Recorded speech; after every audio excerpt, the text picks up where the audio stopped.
안녕하세요, 가치형입니다. 11월 1일 금요일 국내 시장이 마감되었습니다. 어제 제가 영상을 쉬었을 때 시장 흐름이 굉장히 좋지 못하더라고요. 하지만 한 주의 마지막 날인 오늘까지도 시장에 여전히 좋지 않은 흐름이 나왔었고, 코스피는 마이너스 0.5% 하락과 함께 11월 첫날을 마무리했습니다. 그리고 코스닥은 무려 1.9% 급락이 나오면서 어제의 상승분을 거의 다 반납하면서 전날에 저점까지 밀리고 말았습니다. 그래서 오늘은 코스닥의 흐름이 정말 좋지 못했고요. 그리고 시가총액 상위족들을 보면 오늘은 코스피 내에서 반도체 관련주의 흐름이 좋지 못했었고, 반대로 금융주의 흐름이 굉장히 좋았습니다. 그리고 그 외의 종목들은 큰 변동성은 없었고, 나름대로 2차원지 관련주들 이쪽도 흐름이 좋았다고 할 수가 있겠죠. 그리고 코스닥은 개별 이슈가 있었던 HPSP, 오늘은 전반적으로 반도체 관련주의 흐름은 좋지 못했지만 특허 소송 관련 개별 이슈가 있었던 이 HPSP는 빨간불이 들어왔고, 그 외에는 전반적으로 흐름이 굉장히 좋지 못했습니다. 낙폭도 굉장히 크게 나왔습니다. 이어서 코스피 수급을 살펴보겠습니다. 오늘은 미약하지만 외국인의 순매도가 있었고, 기관도 같이 순매도에 동참하면서 오랜만에 기관과 외국인의 양매도가 나왔고, 그리고 어제는 무려 8천억이 넘는 순매도가 나왔습니다. 상당한 매도 물량이 나왔었죠. 코스닥은 오늘 외국인의 많은 순매도가 있었고, 기관도 같이 매도 물량이 나왔습니다.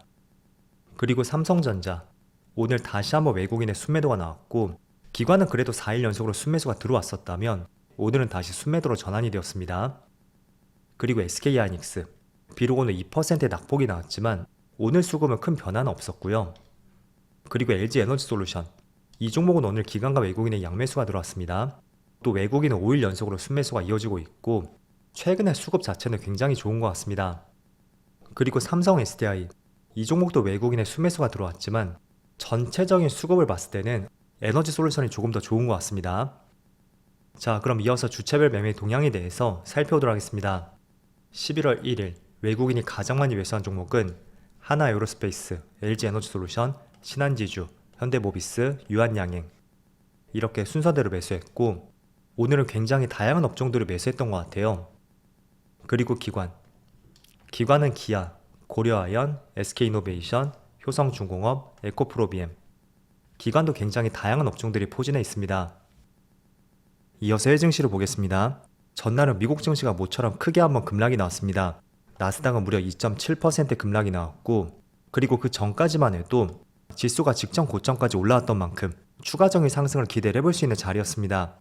하지만 직전 고점을 확실하게 돌파하지 못했고, 그에 따른 쌍봉 위치에서 어제는 모처럼 큰 폭의 낙폭이 나왔습니다.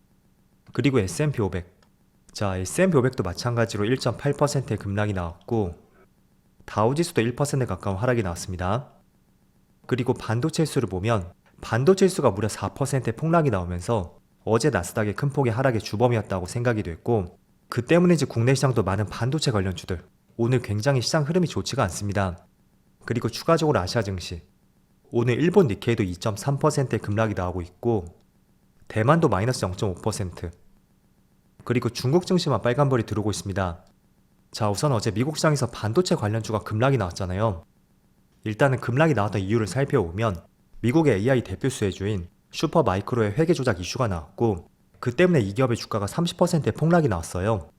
그래서 대표적인 AI 협력업체인 엔비디아의 낙폭도 확대가 되었고, 그에 따라 국내 증시에 많은 반도체 관련주도 연쇄적인 영향을 미쳤던 것 같습니다. 그렇지만 시간에서 미국의 빅테크 기업들의 실적 발표가 있었고, 그 때문에 대부분의 기업들이 빨간불이 들어왔습니다. 그래서 이런 부분에 대한 영향, 얼마나 더 이어갈 수 있는지는 조금 더 지켜봐야 될 것 같고, 개인적으로 저는 반도체만의 어떤 특별한 이슈보다는 전반적인 글로벌 시장 환경, 그게 지금의 시장의 가장 큰 변수로 작용이 된다고 생각이 됩니다. 대표적으로 다음 주 화요일쯤, 국내 시간으로 수요일이겠죠. 그때 미국에 대선이 있고요. 그동안은 트럼프가 조금 앞서는 것으로 나왔지만 오늘 또 사전 투표 기사가 나오면서 해리스가 다시 우세했다는 기사도 있더라고요. 그래서 지금은 대선이 어떻게 흘러갈지 방향성을 알 수가 없고, 또 오늘 밤에는 고용지표 발표도 있습니다. 아울러 다음 주 목요일날 미국의 FOMC 회의를 앞두고 있는 만큼 최소한 이런 일정들을 모두 살펴보고 투자하는 것을 권장해 드리겠고, 저도 지금으로서는 시장이 어떻게 움직일지 단기적으로 일주일간 어떤 흐름을 알기에는 굉장히 어려움이 많은 시점이라고 말씀드리겠습니다. 그래서 저는 최소한 다음 주 목요일까지는 어떤 종목도 투자하지 않을 것이고요. 단지 관망만 해보면서 시장의 돈이 어디로 흘러가고 있는지 그런 분위기를 읽는 데 초점을 맞출 것입니다. 그래서 여러분들도 최소한 다음 주까지는 시장을 관망하되 그 돈과 흐름이 어디로 흘러가는지 이런 부분에 보다 포커스를 맞춰보시면 좋을 것 같습니다. 그래서 오늘은 사전투표에서 해리스가 앞서고 있다, 그런 뉴스가 나왔기 때문에 트럼프 관련주가 약세름이 나왔었고, 반대로 친환경 에너지 관련주들 2차전지라든지 또는 신재생 쪽, 그쪽이 조금은 반등이 나왔다고 할 수가 있습니다.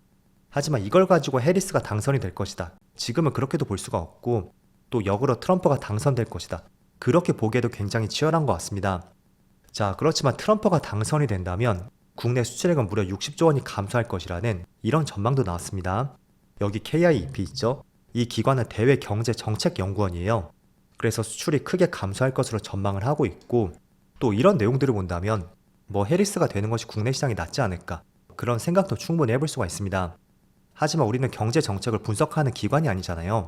그래서 어떤 대통령이 되던 간에 수혜를 받을 수 있는 업종이 무엇인지, 그리고 어떤 업종을 투자할 수 있는지, 그렇게 계획들을 수정해 나가는 것이 적절한 우리의 입장이라고 말씀을 드리겠습니다. 자, 그리고 제가 어제는 영상을 한 차례 쉬었었는데 원전 쪽은 조금은 시끄러운 이슈가 있더라고요. 실적 부진 이슈도 있었고, 또 원전 계약이 보류가 되었다, 이런 기사 때문에 어제는 원전 관련주가 약세름이 나왔습니다. 자, 하지만 오늘 나온 기사를 보면 경쟁사의 이의 제기가 기각이 되었다, 이런 기사도 다시 나왔습니다. 물론 경쟁사가 항소를 하게 된다면 최종 계약은 계속 미뤄질 수가 있거든요. 그래서 기각 이슈가 나왔다고 해도 원전 쪽은 한 차례 시끄러운 이슈가 나왔잖아요. 그래서 혹시나 원전 관련주를 관심 갖고 계시다면 지금은 시끄러운 이슈가 나온 위치인 만큼 한 발 물러나서 관찰하는 것이 필요한 시점이라고 말씀드리겠고, 항상 주식이라는 것은 불확실성을 해소해 나가는 것이 가장 첫 번째라고 생각이 됩니다. 그래서 체코 원전을 수주했고, 또 최근에 SMR, 그 기대감도 있잖아요. 그렇지만 그런 기대감이 먼저 있었음에도 불구하고 계약 보류에 따른 불확실성, 그런 것들이 새로 생겨난 시점인 만큼 항상 주식은 불확실성이 생겼을 때는 보수적인 관점으로 바라보자고 말씀드리겠고, 그렇다면 언제 다시 투자를 해야 되는지, 이런 불확실성이 조금은 해소가 되었을 때 그 시점에 조금은 관심을 가져봐야 되겠죠. 그래서 원전 관련주뿐만 아니라 반도체가 되었던 2차전지가 되었던 다양한 업종들이 있을 텐데, 항상 시장에 새로운 불확실성이 생겼을 때는 1차적으로 보수적인 접근을 권장해 드리겠습니다. 자, 그리고는 코스피 대형주들은 대부분 빨간불이 들어오고 있지만 반도체 관련주만 약세름이 나오고 있습니다. 일단 삼성전자는 어제 실적 발표가 있었고, 또 장중에 컨퍼런스 콜이 있었거든요. 그래서 그 컨퍼런스 콜 내용을 통해서 한 차례 주가에 급등이 나왔지만, 어제 미국의 반도체 관련주의 약세름과 함께 오늘은 다시 한번 1% 이상의 하락이 나오고 있습니다. 자, 우선은 컨퍼런스 콜을 통해서 우리가 알 수 있었던 것은 엔비디아의 납품 기대감, 실제로 삼성 측에서 진전이 있다고 발표를 했던 만큼 엔비디아의 납품 기대감을 가져볼 수가 있습니다. 그렇지만 지금의 주가가 빠지는 것은 물론 어제 미국 시장에 어려움도 있었겠죠. 그런 영향이라든지, 또 이 파운드리 쪽, 삼성전자가 다시 한번 파운드리 라인을 추가적으로 셧다운하면서 이 파운드리의 경쟁력 악화가 수면 위로 떠오르는 것 같습니다. 자, 어쨌든 메모리 반도체 HBM 쪽은 지금 하이닉스에 비해서 속도는 늦춰져 있지만 어제 컨콜을 통해서 엔비디아의 납품 가능성을 실제로 확인했고, 그런 부분은 충분히 기대감을 가져볼 수가 있습니다. 자, 그렇지만 어제 실적 발표를 뜯어보면 반도체 부분의 영업이익은 5조 원대였거든요. 그런데 메모리 사업부의 영업이익은 7조 원대였습니다. 자, 그럼 다른 쪽에서 적자가 발생이 되었다는 것인데, 그게 파운드리 쪽이라는 것을 알 수가 있고, 계속해서 TSMC와 격차가 벌어지고 있습니다. 그래서 메모리 반도체는 지금 실적이 물론 시끄러운 이슈가 있지만 실적은 그래도 나오고 있습니다. 하지만 이 파운드리 쪽의 적자를 통해서 전체 사업부의 영업이익이 줄어들고 있고, 또 오늘은 파운드리 라인을 추가적으로 셧다운할 것이라는 이런 기사도 나오고 있고, 그에 따라 삼성전자가 오늘은 맥을 못 주고 있는 하나의 이유가 되는 것 같습니다. 그렇지만 오늘 하이닉스도 지금 주가가 빠지고 있는 것은 어제 미국 시장이 시끄러운 이슈도 한몫을 했었을 것이고요.